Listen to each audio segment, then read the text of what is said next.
Modern Magic by Donald Michael Kraig. 12 Lessons in the High Magical Arts.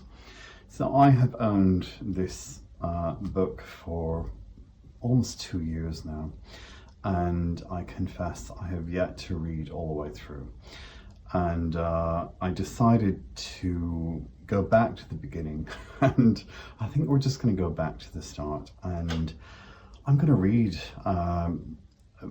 some or possibly all of it with you on YouTube if you are watching this, because I used to do this quite a bit. I've read my way through all of the Kabbalion on YouTube.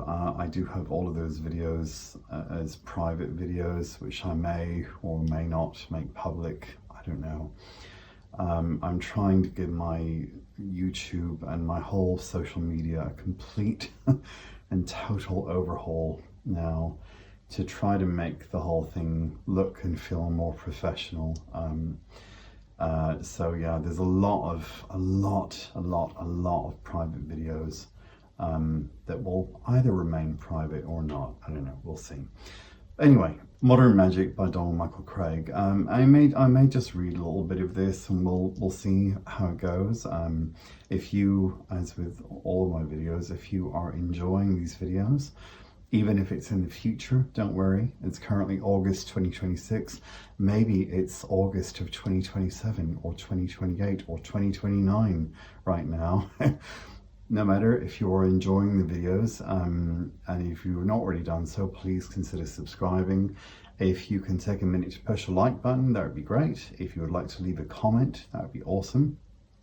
Just to kind of let me know that you are out there and you are actually watching these videos. Anyway, so I'm going to read because I'm in the mood to read tonight. I do love reading. I find it is very relaxing and peaceful and calming, and I love learning things. So this copy, you will notice that there is a sigil on the front of it. I got into making sigils through Damien-Echols. I love his book High Magick.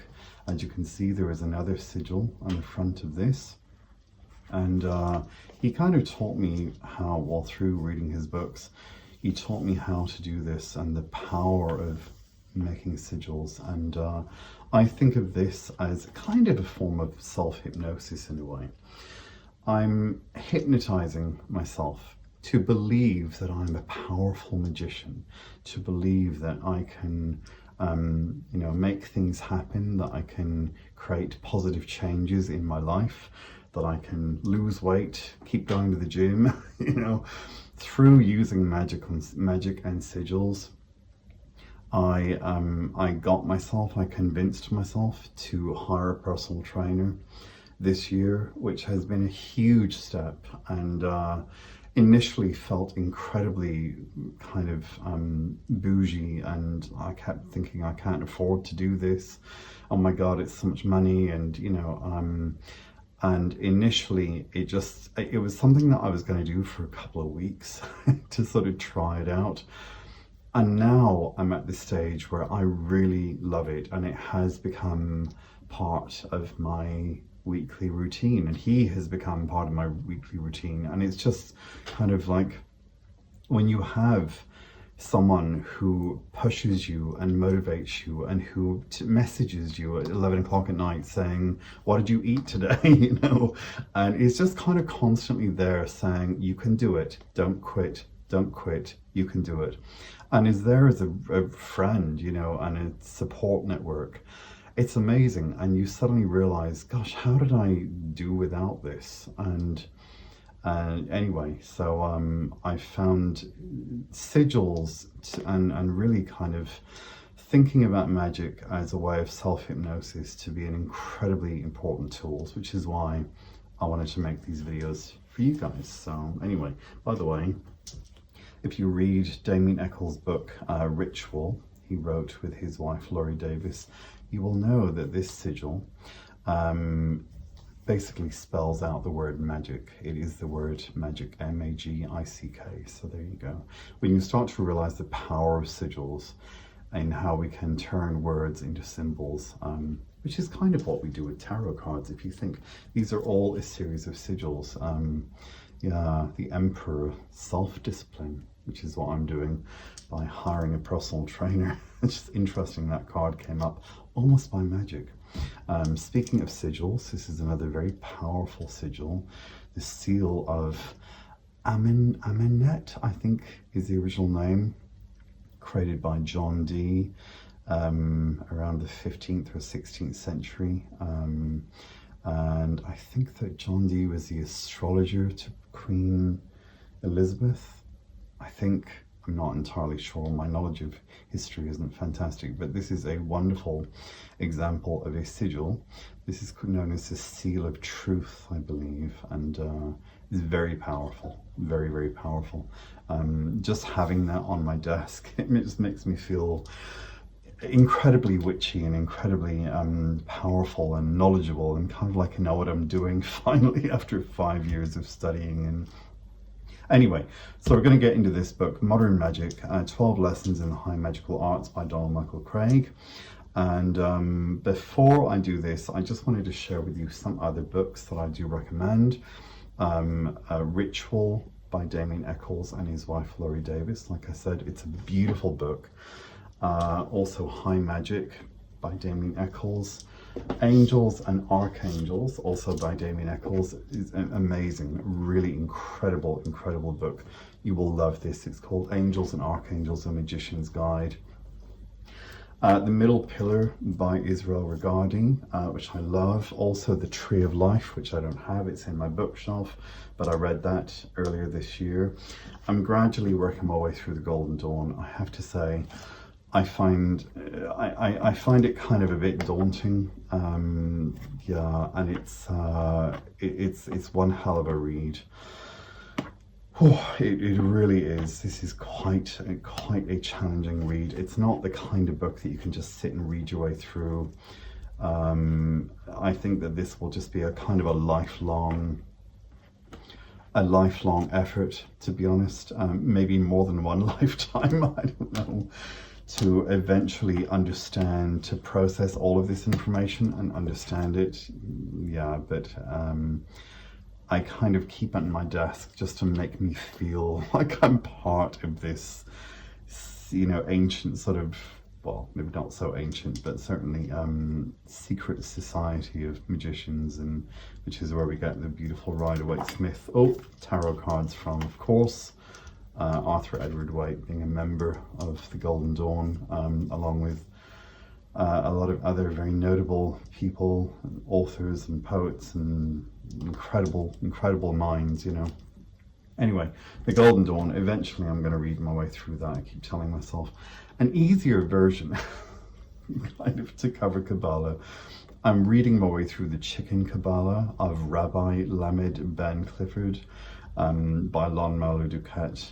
There is no such person as Rabbi Lamed Ben Clifford, but this is an interesting book. I kind of like Lon Malu Duquette. He's a very interesting man.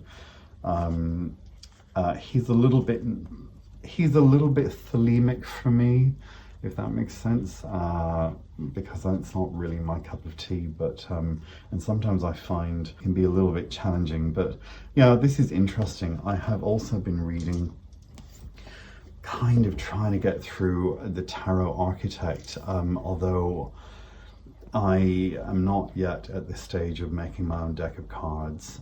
Whether I do that or not, I don't know. I love the idea of it, but I just can't quite motivate myself to do that, and also I just have so much other stuff I need to read. But it is a beautiful book, and really interesting. It gives you a totally different way of thinking about the Hebrew alphabet and the Tree of Life, and it kind of lends itself to understanding the Chicken Kabbalah. I started to read A Garden of Pomegranates. I really wanted to get all the way through it, and I got distracted, so I'm kind of up to page 66, I think. I love Israel Regardie, but it's the sort of thing where you have to really take take a deep breath and take a run at these books because they're big. I mean, all of them are huge. I don't know how I got through the Tree of Life, I should say. Let me find that in my bookshelf so I can show you. I love books, as you can tell. I'm kind of a growing library now. The Tree of Life, this was a massive book. It just felt never ending. I'm so proud of myself that I have read this. Yeah, so that kind of made me want to read A Garden of Pomegranates. I realized it's even bigger than The Tree of Life, but I'm determined to get through it. Also, Young in Tarot, An Archetypal Journey, which is falling apart because it's a second-hand copy that was quite expensive, and it's still falling apart and has been written all over, unfortunately, but it was the only one that I could find within my price range. I'm determined to get through this at some point, but it's quite a challenging and rather smelly book. I don't know why, but it smells of mothballs or something, or old lady's pants possibly, but very interesting, by Sally Nichols, Young in Tarot, An Archetypal Journey. Also a kind of classic, The Secret Teachings of All Ages by Manly P. Hall. Unfortunately, whoever printed this book must have incredible 20/20 vision, incredible eyesight, because the text is so small. I really wish they had made it bigger. But speaking of books with small text, I also have, which I would love to eventually say that I have read this book. When that's going to be, maybe when I'm 80 years old, Isis Unveiled by Helena Blavatsky. Sorry, Helena Blavatsky. I always mispronounce her name. Helena Blavatsky, Isis Unveiled. This is a monster book. It is just a monster. It's gargantuan and it's relentless. I mean, it just doesn't... It's like a personal trainer who just forces you to do endless push-ups, you know? It just goes on and on and on and on. I have never seen so much text in a page in my life. So it's the kind of book where you have to use a ruler or your finger to kind of go down the sentences. The sentences go on forever, but really fascinating. I read book 4 last year. I've got Aleister Crowley, Magic and Theory and Practice with another sigil. I'm determined to get through this. It's the sort of book where I lift it and I start reading a chapter and I really get into it, and then I just come across something that stops me. I find it very challenging and then I stop. Yeah, it's the sort of thing, it's as with all these books, our books are from around that time, 1930 I think it was, or 1935, possibly even earlier, maybe 1926, I don't know. But books from around that time I find quite challenging to read. I enjoy them when I can get into them, but I just wanted to show you one of the book, Boundless by Laurie Lambert Williams. Really interesting. Your how-to guide to practical remote viewing really helped me understand how to read the Lenormand, big time, Lenormand, what people say Lenormand, but it's technically Lenormand because it's French, named after Marie Adelaide Lenormand, I think, Marie Anne Adelaide Lenormand, famous cartomancer, well, fortune teller, I suppose. But yeah, this really helps. It really does. It really helps you to understand how your conscious and subconscious mind work when you're reading cards. Also, I've got quite a few books by Damien Brand. This is one I really like, The 72 Angels of Magic. I have not really used this book that much. However, it does really pack a punch. If you are interested in real magic and really understanding how magic works and you know, really kind of casting some pretty powerful spells, this is a book for you, definitely. He really knows his stuff. He's part of the Gallery of Magic, I think the website is called, or the Gallery of Magicians. I think it's the Gallery of Magic. And these guys, girls, people, they really know their stuff. I don't know who else is part of this, but I think there's about 17 people, authors, I guess, magicians, and I only really discovered Damien Brand this year. But yeah, if you really want to understand how magic works, and also why we use Hebrew as well, because it's an alphanumeric system, so it's a form of, for me, as far as I understand, we use Hebrew in magic because it's a form of divination. It's like a deck of tarot cards. That's why the 22 major arcana are linked to the alphabet, the Hebrew alphabet, because it's more than just an alphabet, it's a system.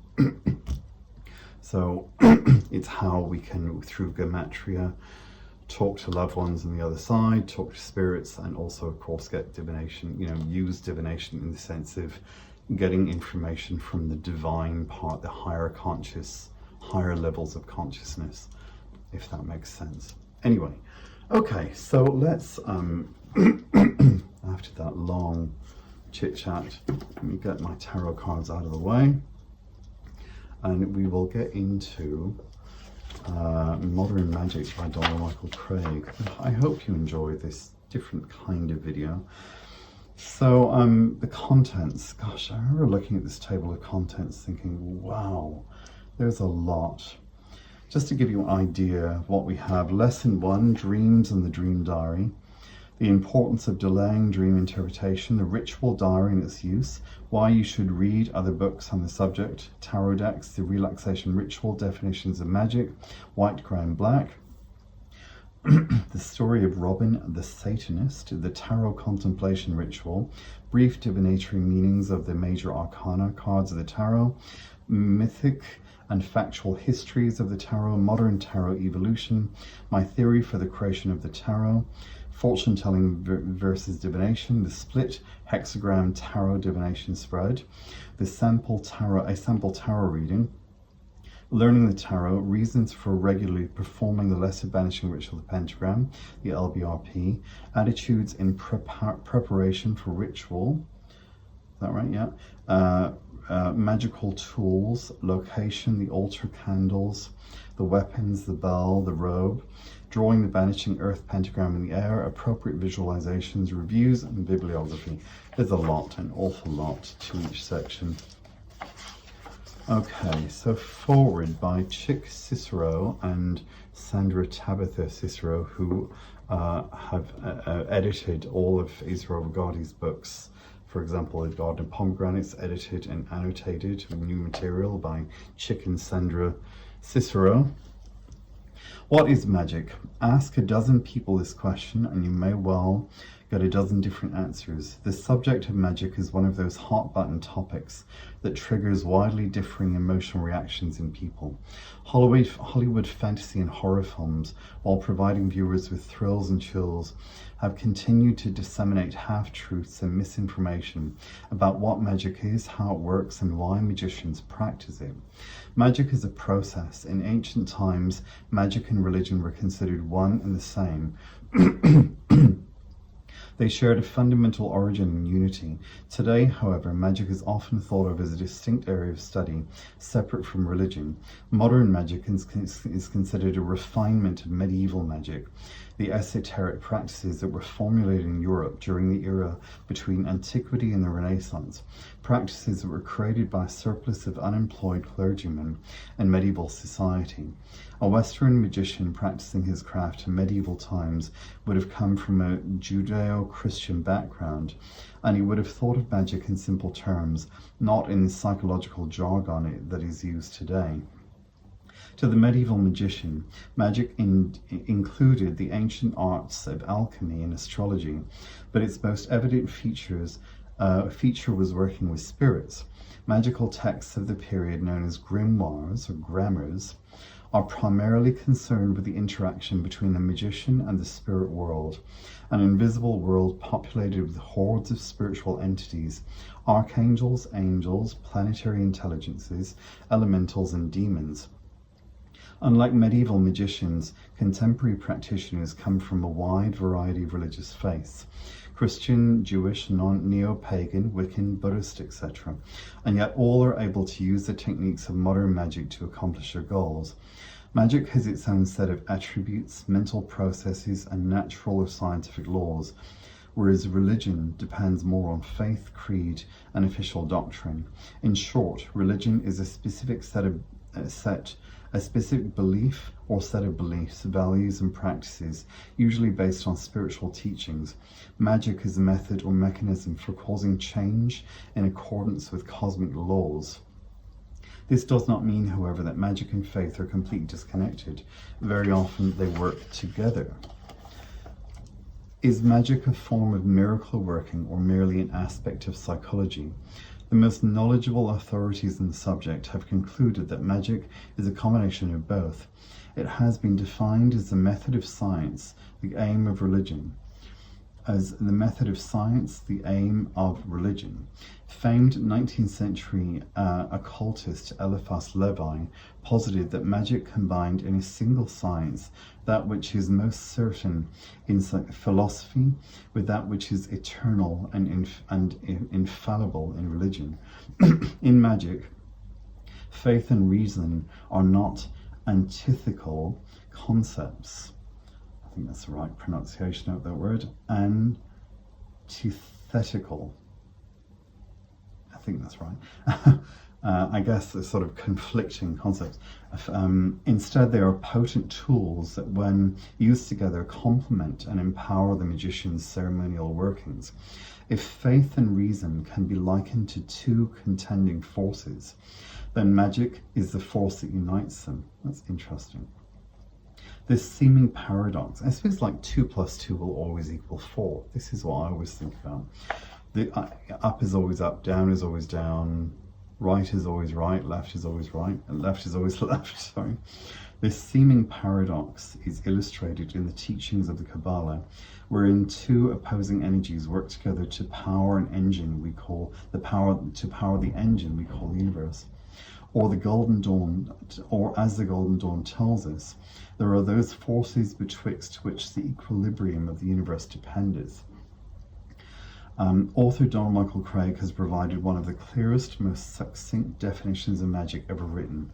Magic is the science and art of causing change in consciousness to occur in conformity with will, using means not currently understood by traditional Western science.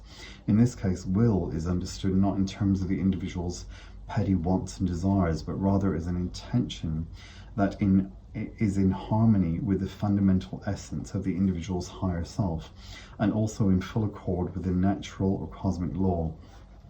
Most importantly, Kraig provides readers with a stunning revelation about the art of magic. Magic is not supernatural. It is a completely natural phenomenon. With time, effort, and dedicated intent, anyone can perform acts of magic. To quote one of Kraig's most memorable lines, magic is not something you do, magic is something you are. Modern magic is not based upon a single set of teachings, although it draws upon systems as diverse as the Hermetic Order of Golden Dawn, Solomonic magic, and sex magic. This book is therefore a complete and self-contained system of Western magic in its own right.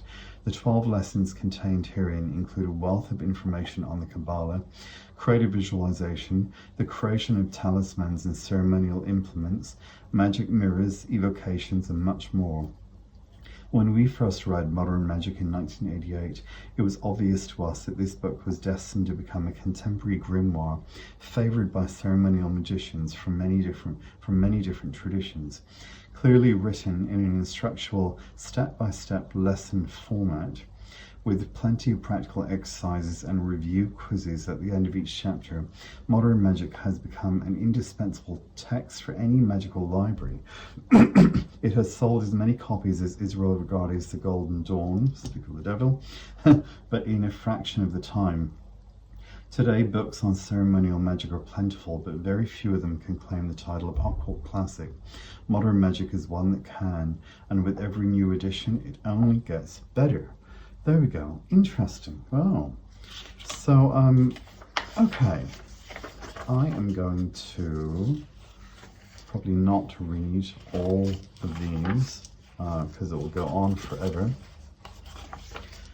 We are going to get into the introduction by Donald Michael Kraig.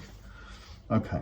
Looking back now, one particular event seems so very long ago. I was just turning 13. For me, it was a period of incredible excitement. Besides school, baseball, writing stories, playing music, doing magic tricks, skateboarding, and a paper route, I had spent the last 4 years preparing for what I thought was going to be the most important ritual in my life. In a matter of days, I was to have my bar mitzvah and to be initiated into Jewish manhood. Unexpectedly, one of the rabbis on the staff of my temple called me into his office. The rabbi looked about 90 years old, and acting as if he were going on 18. He even wore tennis shoes under his rabbinical robes. Rabbinical, I don't know how to pronounce that word, under his rabbi robes. To me, Judaism had been very comfortable. No hell or hellfire, no believe or be damned fraternity. Just love God and follow the negative golden rule.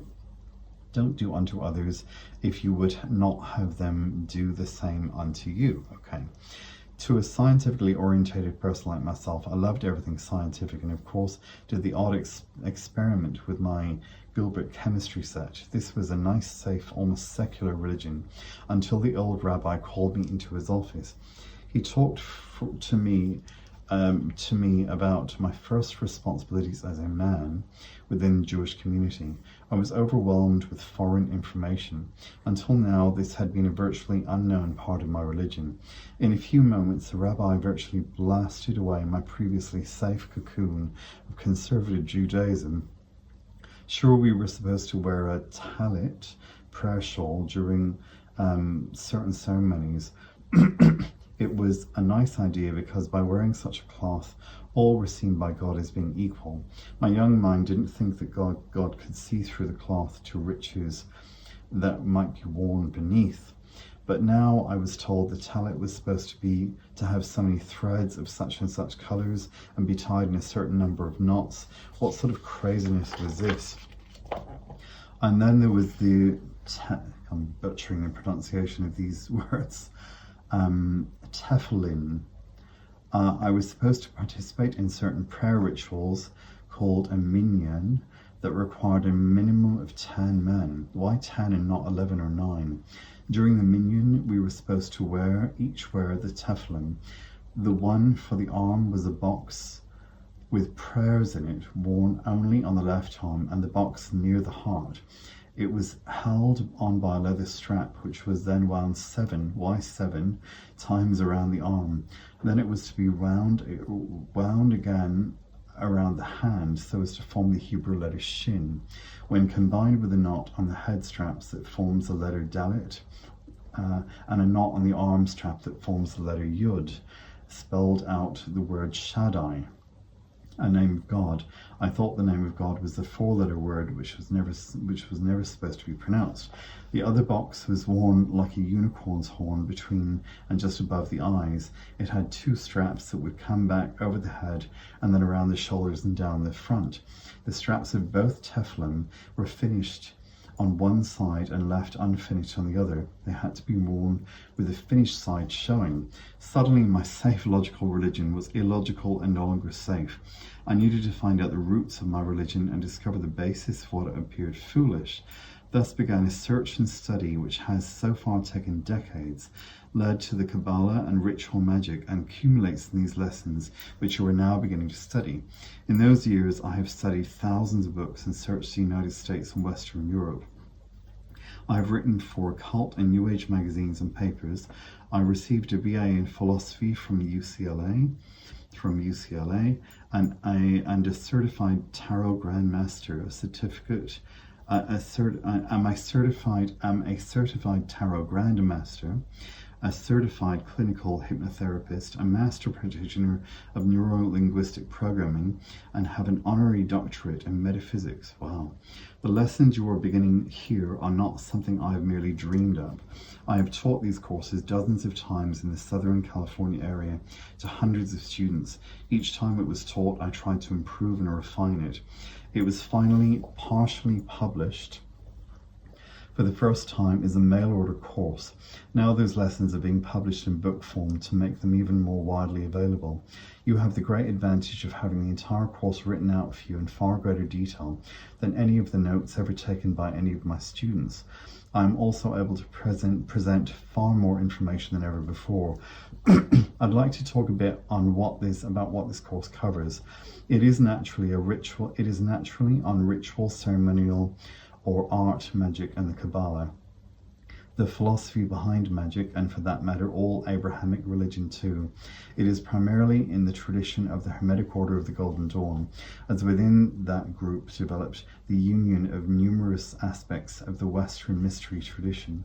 This book, however, is not the Golden Dawn, and there are many differences between what is presented here and the Golden Dawn tradition. Furthermore, this book has sections drawn from many other systems, including various Eastern, pagan, Crowellian, thematic, and more modern systems. Some of the topics to be covered include the tarot, divination, the history of the tarot, the lesser banishing ritual, the pentagram, the banishing ritual, the hexagram, the middle pillar ritual, the circulation of the body of light, the watchtower ritual, meditation, the tree of life, the three pillars, the four Kabbalistic worlds, a history of the Kabbalah, Gematria, Notarikon, Timura, Bible interpretation, talismans, astral traveling, pathworking, healing, the keys of Solomon, magical rituals which you can design for any purpose, sex magic, and much more. Obviously, this is more than can be covered in the following few hundred pages. After all, there are thousands of books available on the subjects, and it would be naive to think I could capture all of that information in one volume. There are, however, two things you should keep in mind. Sturgeon's law. This law dictates that 90% of everything is crap. It is named in honor of the science fiction author Theodore Sturgeon, who used it, originally calling it Sturgeon's Revelation, because he was tired of defending science fiction to various literary critics in the 1950s. Supposedly, after being asked if he didn't agree that 90% of science fiction was crap, his response was 90% of everything was crap. For the discussion here, I'm simply using this law to point out that of those thousands of books, much is repetitive and much more is useless, guessing by people who haven't even tried the simplest ritual. Is useless guessing by people who haven't even tried the simplest ritual. Much of it really is crap. This course will leave you with the best of thousands of books, plus over 25 years of personal research and practice. Number two, it is not the purpose of this book to completely explain all of these topics. The purpose of these pages is to introduce you to these ideas so that you can direct yourself in your lifelong study of the occult. Remember, occult means secret, as in secret wisdom. It does not mean evil. This course will, however, give you the more accurate, immediately useful information on the Kabbalah and ritual magic than any other single book or course presently in print. If you ever read another book on magic, you will have everything you need to be a powerful, successful magician from the contents of these pages alone. I'd like to talk now about the Golden Dawn. At the time when this magical lodge formed in the late 1880s, there were really few good books available either on magic, on either magic or the Kabbalah. Most of the really good books on the subject that exist today were written by members of the Golden Dawn, people who were associated with members, or people who knowingly or unknowingly were influenced by the group. These people include MacGregor Mathers, Aleister Crowley, Dr. F.I. Regardie, I think it's Francis Israel Regardie, isn't it? A. Waite, H.P. Blavatsky, Dion Fortune, Paul Case, P.F. Case, Chicken Sandra Tabitha Cicero, John Michael Greer, and many others. Much of this course is derived from their writings, virtually millions of words presented here for the first time in an easy-to-follow practical system of wisdom, spiritual development, and magic. Many magical rituals will be given in these lessons for you to practice. These should aid you in your psychic and magical development. However, even though thousands of people throughout history have successfully shown their proficiency in magical techniques, quite frankly, I cannot guarantee your success. This is because the ability to perform magic successfully is dependent upon what you put into it. Your success is directly dependent upon the effort, practice, and consistency of your work. Many people, however, have told me of their great successes using the traditional techniques given in these pages. The best way to get these pages and to use these pages is to first read through them quickly. Don't worry about not understanding something. During this first reading, you are simply gaining an overview of what is here. Then the real work begins. Start going through these lessons page by page, studying each of the ideas and practicing each of the techniques as they come up. Let me make it clear at the outset that this course will not teach black magic. You will not be required to do anything contrary to your moral or ethical values. You will not be summoning up any demons, devils, or evil entities. Years ago, many pagans, witches, or Wiccans or witches criticized those who claimed to be ceremonial magicians by saying that all they did was talk and read. They claimed that magicians don't do magic. Unfortunately, I found myself in total agreement with them. In many cases that was true. In some cases today it remains true. But if you follow the instructions on the following pages step by step, you will be that unique and powerful individual. You will be that unique and powerful individual, a practicing ritual magician. Donald Michael Kraig. Wow, gosh. So a few things I might say before the end of this video, because I'm probably going to end it there. We'll read lesson 1 another evening. They're quite, I forgot how big these pages are. They're not massive. Well, they do kind of go on a bit. There is quite a bit to read, and especially when I'm reading out loud, it feels like there's quite a bit, although it is fascinating. But what I found with this book, just to kind of give you a heads up, if you are also not heterosexual, as I am, raving homosexual gay that I am, I found, as with a lot of books, as with all of the books on Lenormand that I bought, I found these books can be quite heteronormative. I mean, Donald Michael Kraig is no longer with us, so I'm not going to question his